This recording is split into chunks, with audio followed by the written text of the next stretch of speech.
आज हम करेंगे problem number 5 chapter number 2। Page number है आपकी बुक का 41। वो कह रहा है जी, show the following transactions on the accounting equation of mister Kaiser. आपकी ट्रांजैक्शन नंबर ए है, commences business with cash ₹1 lakh. उसने 1 लाख रुपए से अपना बिजनेस स्टार्ट किया है। इसके कहाँ कहाँ इफेक्ट्स जाएंगे जी? एक तो आपके कैश अकाउंट में आएगा, दूसरा आपके कैपिटल में 1 लाख रुपया आ जाएगा। परचेज गुड्स फॉर कैश ₹20,000, 20,000 रुपए की उसने गुड्स ली हैं जी। आपके कैश में से 20,000 चला जाएगा और आपके गुड्स 20,000 की आ जाएंगी। कशिश नजर आ रही है स्क्रीन?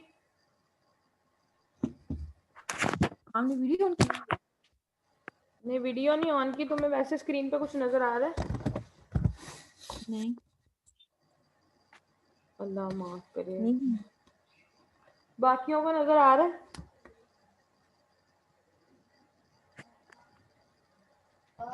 यस मैम आ रहा है।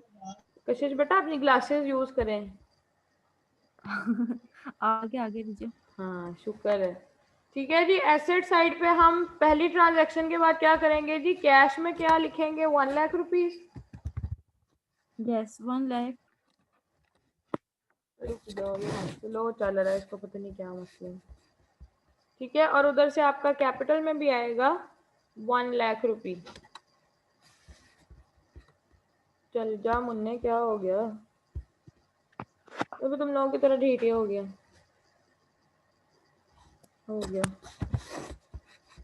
और इधर आपके कैपिटल में आ जाएगा 1 लाख। ठीक है जी। दूसरी तरफ वो कह रहा है जी, दूसरी ट्रांजैक्शन में ही परचेज गुड्स फॉर कैश ₹20,000। तो गुड्स आ जाएंगे आपका नया एसेट कितनी अमाउंट से? 20,000 से। Good yes 20,000। और कैश में से भी 20,000 माइनस हो जाएगा। इस ट्रांजैक्शन के बाद आपकी जो ओवरऑल सिचुएशन बनेगी, कैश में आपके पास 80,000 रह जाएगा, 20,000 की आपके पास गुड्स रह जाएंगी और कैपिटल एज इट इज आपका 1 लाख का 1 लाख ही रहेगा। ठीक है जी। थर्ड ट्रांजैक्शन में वो कह रहा है कि he purchase a typewriter for cash ₹10,000। अब यहाँ उसने ये नहीं कहा कि उसने पर्सनल यूज के लिए खरीदा है या बिजनेस यूज के लिए खरीदा है। जब उसने कोई वर्ड साथ मेंशन नहीं किया तो हम यही एज्यूम कर रहे हैं जी कि ये बिजनेस वर्क के लिए उसने किया है। ठीक है जी। तो हम एक नया एसेट यहाँ लिखेंगे टाइपराइटर के नाम का और हम उसको एसेट के तौर पे ट्रीट कर लेंगे। कितनी अमाउंट का लिया है जी? 10,000 का। वो 10,000 रुपये का टाइपराइटर आ गया और साथ ही साथ कैश में से भी आपका 10,000 माइनस हो गया। ठीक है जी। इसके बाद आपकी ट्रांजैक्शंस के बाद इफेक्ट क्या बना जी? कैश 70,000 रह गया, 20,000 की गुड्स रह गई और 10,000 का एक नया एसेट आ गया टाइपराइटर के नाम का। और ये आपका 1 lakh as it is cash में। लाइबिलिटी अभी तक आपकी कोई नहीं है, इसीलिए हम लाइबिलिटीज में नहीं जा रहे। Rent paid in advance ₹8,500। आपने अगले साल का रेंट जो है वो एडवांस पे कर दिया है।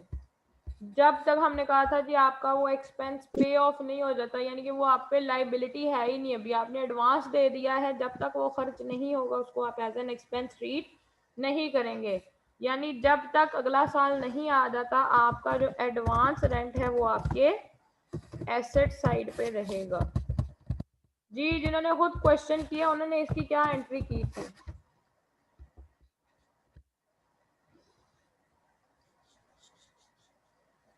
मिस आपने कल बताया था ना कि अलहदा से लिखेंगे रेंट पेड कैपिटल प्लस, क्योंकि कैपिटल में भी नहीं आएगा और कैश में भी नहीं, तो मैंने रेंट पेड लिखकर ऊपर तो नीचे 8,500 लिखा। रेंट पेड तो है ही नहीं, उसने कहा जी ही पेड रेंट इन एडवांस। अभी एडवांस दिया, अभी वो आपका एक्सपेंस नहीं हुआ।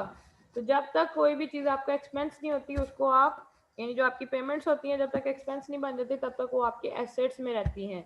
इसीलिए मैंने एसेट साइड पे एडवांस रेंट लिख के 8,500 डाला और साथ ही साथ कैश में से भी आप इसको माइनस कर देंगे 8,500 से। ठीक है, यहाँ इसीलिए मैं पूछ रही थी कि आप लोगों ने कर लिया है या नहीं कर लिया। ठीक है जी। कल हमने पेएबल था तो लाइबिलिटीज में लिखा था, आज हमारा एडवांस है, अभी हमने पे नहीं किया, या सॉरी एडवांस पे कर दिया है अभी एक्सपेंस नहीं बना, ठीक है। तो जो चीज़ आपने एडवांस में पे कर दी होगी वो जब तक आपका अगला साल नहीं आ जाता या वो टाइम पीरियड नहीं आ जाता जिसके लिए आपने पे की है, तब तक वो आपके एसेट्स में रहेगी।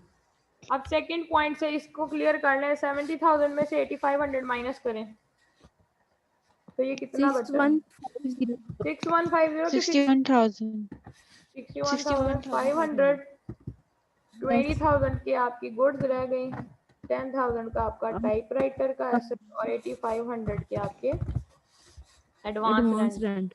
और ये 1,00,000 रुपया आपका एज इट इज आ गया जी। Okay, commission received in advance. हाँ जी, अभी आपने पहले ले ली है, इसके बदले में अभी आपने सर्विसेज नहीं, रेंट हम पहले पे कर रहे थे एडवांस में, अब हमने कमीशन रिसीव की है एडवांस, यानी हमने अपनी सर्विसेज अभी तक उस बंदे को प्रोवाइड नहीं की, उसने हमें एडवांस में वो कमीशन दे दी है। जो भी इनकम एडवांस में मिलेगी वो आपकी लायबिलिटी होगी। यहाँ हम लिखेंगे जी कमीशन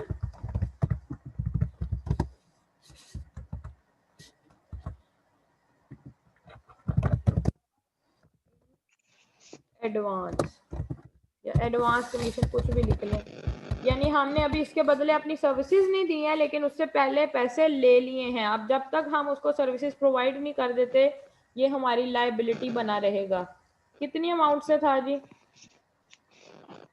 1500 से। तो इधर आपकी लायबिलिटी आ गई, और साथ ही साथ आपने जो कैश रिसीव किया है 1500 का, वो आपके कैश में ऐड हो गया। अब ये अमाउंट कितनी बन गई जी? 63,000, 20,000, 10,000 कितनी आएगी ये? नहीं, ये 63,000 ही बनेगा। इसको दोबारा कैलकुलेट करके देखो। ओके ठीक है, 1,00,000 आपके कैपिटल में और 1500 रुपया आपकी लायबिलिटीज में। यहाँ तक किसी को कोई प्रॉब्लम इन दो ट्रांजेक्शन्स के बाद? No miss. ठीक है जी, समझ आ गई। अगर आपने कोई एक्सपेंस एडवांस में कर दिया है तो वो एसेट्स में रहेगा, अगर कोई इनकम एडवांस में ले ली हुई है तो वो आपकी लायबिलिटी बन जाएगी। लास्ट है जी, he sold goods for cash ₹10,000 costing ₹8,500। आपने 8500 की चीजें 10,000 में बेच दी हैं। बताएं मुझे क्या होंगे जी इसके इफेक्ट्स?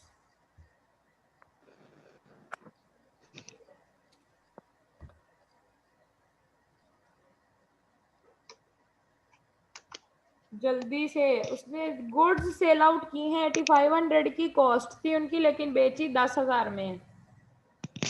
गुड्स कितने की गई तो हैं? उसका प्रॉफिट हुआ?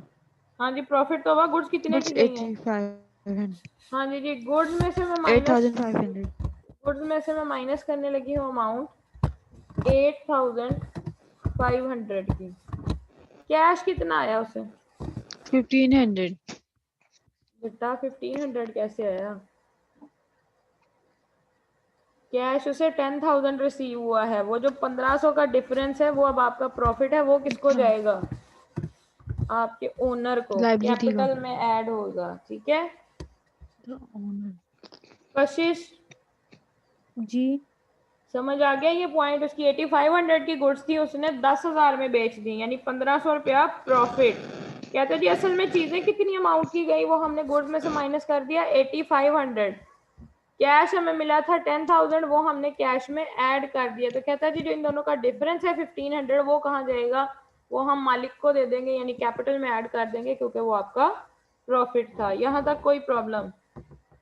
टीचर, देखिए उन्होंने कहा सोल्ड गुड्स कैश पीस, हमने 10,000 में से चीजें बेची हैं, ये हमने 10,000 की बेची हैं, यानी अच्छा। पैसे आपको 10,000 मिले। ये देखो ना, यहाँ कैश के नीचे मैंने क्या लिखा हुआ है? 10,000। उसने कहा जी 10,000 की चीजें बेची हैं, उन चीजों की असल कीमत कितनी थी? 8500, यानी गुड्स में से माइनस हुई 8500, पैसे आपको मिले 10,000। तो कहते जी इन दोनों का जो डिफरेंस था 1500 रुपया, हमने कहा वो तो हमारा प्रॉफिट है। प्रॉफिट या लॉस किसको चार्ज करना था? आपके कैपिटल को। तो हमने कैपिटल में 1500 रुपया ऐड कर दिया क्योंकि ये प्रॉफिट था।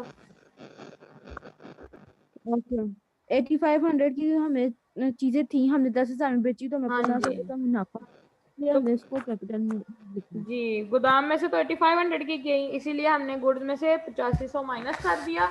कैश 10,000 मिल रहा था, हमने वो 10,000 कैश में ऐड कर दिया। तो जो 1500 उसका डिफरेंस था वो हमने मालिक को कहा जी ये लेंगे, आपका प्रॉफिट है, 1500 रुपये अपनी जेब में डालें और घर जाए। अब आपके टोटल करें तो 73,000 कैश में है आपके पास, 11,500 रुपये की आपके पास गुड्स बची हैं, 10,000 रुपये का आपका जो टाइपराइटर है वो है, 8500 के आपकी वो एसेट है एडवांस रेंट वाला, 1,15,100 आपका क्या है जी कैपिटल, या 1,01,500 और 1,500 रुपये का आपका एडवांस कमीशन है। यहाँ पे आपकी सारी ट्रांजैक्शंस खत्म हो गई। अब इधर का टोटल करें तो ये बनता है 1,03,000 और एसेट साइड का मुझे टोटल करके बता दें। 8500 प्लस 19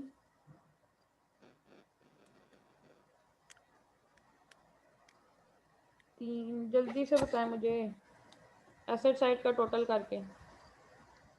सेम आंसर है मिस। सेम है जी, 1,03,000 जी। यहाँ तक कोई प्रॉब्लम? और क्वेश्चन के स्टार्टिंग में जैसे हम हमेशा की तरह कहते होते हैं जी, यहाँ आपने उस बिजनेस का नाम लिखना है जिसके लिए आप वो अकाउंट्स प्रिपेयर कर रहे हैं। कौन था आज? मिस्टर कैसर।